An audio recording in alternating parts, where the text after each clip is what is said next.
혹시 내가 침팬지보다 세상을 더 모르고 있을 수도 있다. 이런 생각 해보신 적 있으신가요? 세계적인 석학들한테 글로벌 트렌드 퀴즈를 냈더니 정답률이 글쎄 무작위로 답을 찍은 침팬지보다도 낮았다는 아주 유명한 얘기가 있잖아요. 아니 대체 왜 이렇게 똑똑한 사람들이 세상을 이토록 오해하는 걸까요? 오늘 바로 이 질문에서 시작된 책 한스 로슬링의 팩트 플리스를 아주 특별한 관점으로 깊이 파고들어 보려고 합니다. 네, 아마 오늘은 단순히 세상이 우리가 생각하는 것보다는 괜찮다, 이런 메시지를 확인하는 차원을 좀 넘어설 겁니다. 맞습니다. 오늘 저희의 길잡이가 될 자료는 청취자분께서 보내주신 팩트 플리스를 RCA로 읽기라는 아주 흥미로운 보고서인데요. 근데 시작하기 전에요. 이 RCA, 그러니까 근본 원인 분석이라는 게 정확히 어떤 접근법인가요?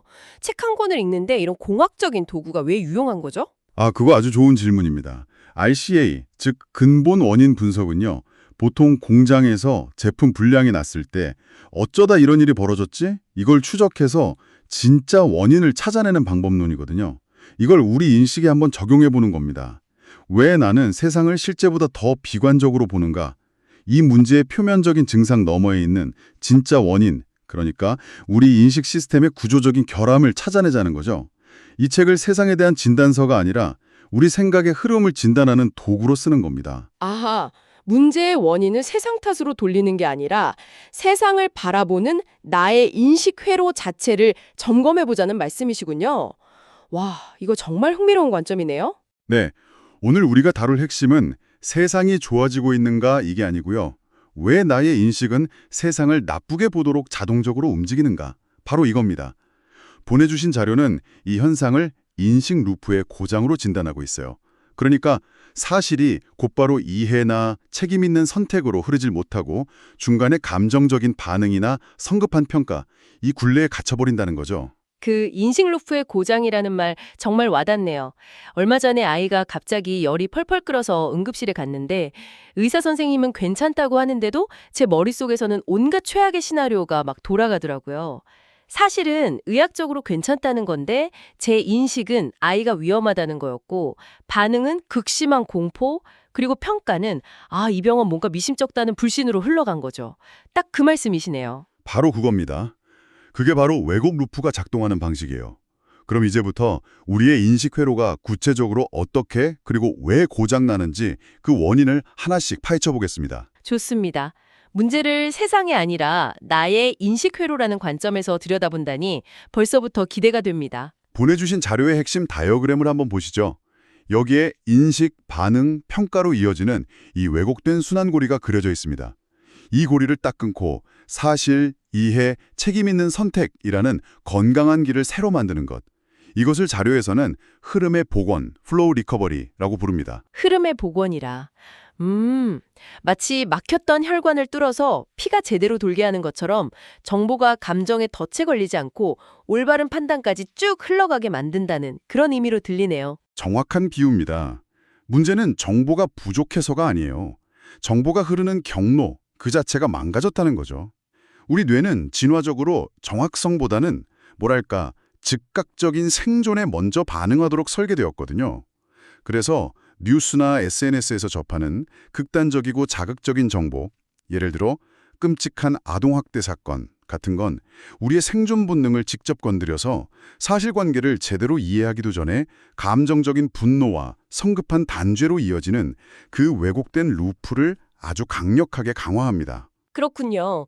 자료에 있는 세상을 낙관하라는 것이 아닙니다. 내가 세상을 비관하도록 자동화된 루프를 먼저 고치라는 것입니다. 이 문장이 바로 그 뜻이었네요. 팩트풀니스가 세상의 성적표가 아니라 내 인식의 건강검진표라는 관점. 이거 아주 새롭게 다가오는데요. 바로 그겁니다. 그런 관점에서 보면 한스 로슬링이 말한 10가지 본능 있잖아요. 뭐 간극 본능, 부정 본능, 공포 본능 같은 것들요. 이게 바로 우리 인식 시스템이 일으키는 대표적인 고장 모드라고 재해석할 수 있는 겁니다. 이건 개인의 성격이 나빠서가 아니라 우리 모두의 인지 시스템이 반복적으로 일으키는 뭐랄까 예측 가능한 고장의 패턴인 셈이죠. 자, 그럼 이제 가장 궁금했던 부분입니다. 이 고장난 루프를 실제로 어떻게 고칠 수 있을까요? 당장 오늘부터 제 일상에 적용해 볼 만한 그런 구체적인 방법이 궁금합니다. 분석 자료에서는 첫 단계인 입력 단계를 교정하는 것부터 시작하라고 하더군요. 네, 정보가 우리 머릿속에 들어오는 첫 관문부터 점검하는 겁니다. 첫 번째 툴킷은 아주 간단해요.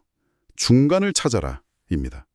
우리는 세상을 선진국, 후진국, 부자, 빈자, 우리 그들처럼 딱 둘로 나누려는 경향이 아주 강합니다.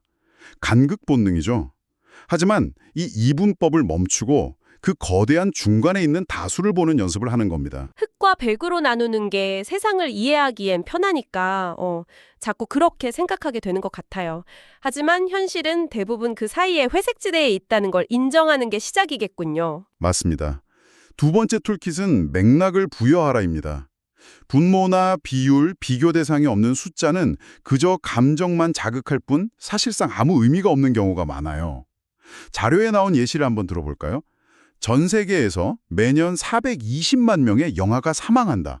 이 숫자만 들으면 어떤 생각이 드세요? 와, 420만 명이요? 가슴이 철렁 내려왔네요. 세상에 이렇게 끔찍하구나, 변한 게 하나도 없구나 하는 생각부터 들고요. 이게 바로 부정 본능이 작동하는 순간이겠죠. 그렇죠. 공포와 부정이 동시에 작동하는 겁니다. 하지만 여기에 1950년에는 그 숫자가 1440만 명이었는데 그에 비해 70%나 감소한 수치입니다라는 맥락을 함께 보면 어떨까요? 여전히 420만 명의 아이들이 죽고 있다는 끔찍한 사실, bad와 동시에 상황이 극적으로 개선되고 있다는 사실, better를 함께 볼 수 있게 되는 거죠. 이것이 바로 사실을 입체적으로 보는 훈련입니다. 나쁘지만 나아지고 있다는 두 가지 현실을 동시에 인정하는 거예요. 아, 그 얘기를 들으니까 약간 부끄러워지네요. 맥락이 없으니까 숫자가 그냥 감정을 공격하는 무기가 되어버리는군요. 나쁘지만 나아지고 있다는 걸 함께 보는 것 명심해야겠습니다. 마지막 세 번째 입력단 툴킷은 크기를 비교하라입니다. 8020 법칙을 생각하시면 쉬워요. 우리에게 주어지는 수많은 문제들 중에서 가장 큰 덩어리에 집중하는 겁니다. 언론은 보통 특이하고 자극적인 사건을 크게 보도하지만 그게 반드시 가장 중요하거나 가장 큰 비중을 차지하는 문제는 아닐 수 있거든요. 사소하지만 감정을 자극하는 문제들에 압도당하지 않도록 중심을 잡아주는 아주 유용한 도구입니다. 이 툴킷들 정말 일상에서 바로 써먹을 수 있겠는데요. 예를 들어 회사에서 이번 분기 신규 고객 1000명 유치라는 보고를 들었을 때 그냥 와 대단하다 하고 감탄만 할 게 아니라 그래서 기존 고객은 몇 명이나 이탈했지라는 분모를 함께 확인해 보는 것과 같네요. 또 수십 개의 자잘한 고객 불만 사항에 허둥대는 대신 전체 불만의 80%를 유발하는 핵심 원인 하나를 찾아 집중하는 것. 이게 바로 감정이 아니라 사실에 기반한 문제 해결이겠군요. 정확합니다. 그렇게 입력 단계를 교정하는 것만으로도 왜곡된 루프의 상당 부분을 막을 수 있습니다. 흐름을 복원하는 가장 중요한 첫걸음이죠. 이 입력 단계 교정만 잘해도 정말 많은 왜곡을 막을 수 있겠네요. 그런데 솔직히 진짜 어려운 건 입력 다음인 것 같아요. 일단 정보가 들어오면 제 머릿속에서는 이미 결론을 내리고 누구 탓인지 범인을 찾고 있더라고요. 이 성급한 판단과 선택 단계는 어떻게 교정할 수 있을까요? 아주 중요한 지적입니다. 판단 단계를 교정하기 위한 첫 번째 장치는 반증 데이터 의무적으로 찾기입니다. 내 첫 결론에 반대되는 증거를 의무적으로 딱 하나만 찾아보는 습관을 들이는 거예요. 잠깐만요. 이론적으로는 완벽한데 너무 바쁜 현실에서는 좀 비효율적이지 않을까요? 모든 결정에 반대 증거를 일일이 찾다 보면 아무것도 제때 못할 것 같은데요? 물론 모든 사소한 결정에 적용할 필요는 없죠. 하지만 중요한 결정, 특히 감정이 많이 실린 결정일수록 이 과정이 필수적입니다. 끝없이 자료를 찾으라는 게 아니라 내 생각이 틀릴 수도 있다는 가능성을 열어두기 위해 단 하나의 반대 증거라도 찾아보는 의식적인 멈춤이 핵심이에요. 내 생각이 맞다는 증거만 끝없이 찾으려는 확증 편향의 브레이크를 거는 가장 간단하고 효과적인 방법이죠. 아, 의도적으로 내 생각에 제동을 거는 장치군요. 알겠습니다. 또 다른 방법이 있을까요? 두 번째 장치는 질문을 바꾸는 겁니다. 문제가 터졌을 때 누가 잘못했나라고 묻기 전에 어떤 조건과 규칙이 이런 결과를 만들었나라고 질문의 방향을 트는 거죠. 이것이 바로 한스 로슬링이 말한 비난 본능을 극복하고 희생양 찾기를 시스템 개선으로 바꾸는 핵심적인 전환입니다. 문제의 원인을 한 사람의 실수로 고정하면 비슷한 문제는 반드시 다른 사람을 통해 재발하게 되어 있거든요. 원인을 개인의 실수가 아니라 시스템의 결함에서 찾으려는 노력이군요. 그럼 마지막으로 이런 편단을 거쳐 행동으로 옮길 때, 즉 의사결정을 할 때 속도를 조절할 방법도 있을까요? 성급한 결정을 막을 장치 말입니다. 네, 속도 조절 장치가 아주 중요합니다. 자료에서는 마치 신호등처럼 정지, 확인, 진행이라는 간단한 절차를 제안해요. 중요한 의사결정을 내리기 전, 특히 화가 나거나 두려울 때 잠시 멈춰서 스톱, 내가 가진 정보와 맥락을 다시 확인하고 체크, 그런 다음 행동으로 옮기는 겁니다. 프로시드. 의식적으로 의사결정 과정에 과속 방지턱을 만드는 거죠. 정지, 확인, 진행. 기억하기 쉽네요. 마치 운전할 때처럼 감정이 격해질수록 속도를 줄이라는 거군요. 그렇습니다. 그리고 또 하나의 유용한 방법은 결론 대신 질문 남기기입니다. 특히 SNS에 글을 올리거나 회의에서 발언할 때 이건 이렇습니다라고 단정적으로 결론 내리는 대신 혹시 이런 관점은 어떨까요? 혹은 이 문제를 해결하기 위해 우리가 뭘 더 알아봐야 할까요? 라고 질문을 남기는 방식으로 속도를 늦추는 겁니다. 이게 불필요한 감정적 대립을 줄이고 훨씬 더 건설적인 논의를 이끌어낼 수 있는 아주 세련된 방법이에요.